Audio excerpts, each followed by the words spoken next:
O yung mga pauwi na ha, yung pauwi na sa Pilipinas na wala nang balak bumalik sa mga amo pero ang sinabi nila sa amo nila ibabalik sila. Mag-ingat kayo.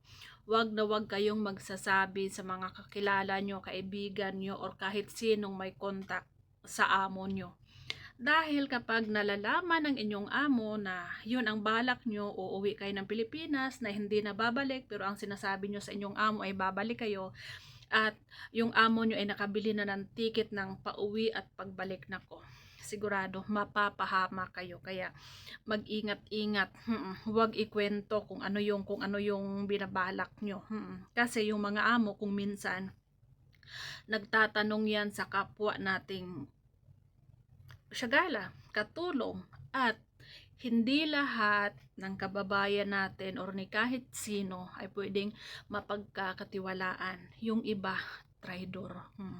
Kaya mag-ingat. Mag-ingat sa mga pinagkukwentuhan. Huwag magtitiwala.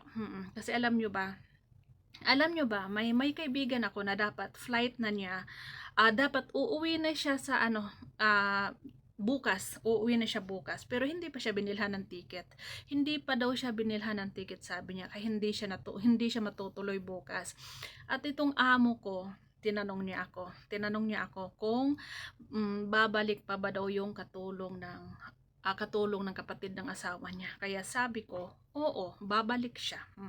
Kaya kayo, huwag na huwag kayong magkukwento kasi may mga ibang kababayan tayo na kapag tinatanong, nilalaglag kayo. Kaya mag-ingat sa mga pinagkukwentuhan nyo para hindi kayo mapahama.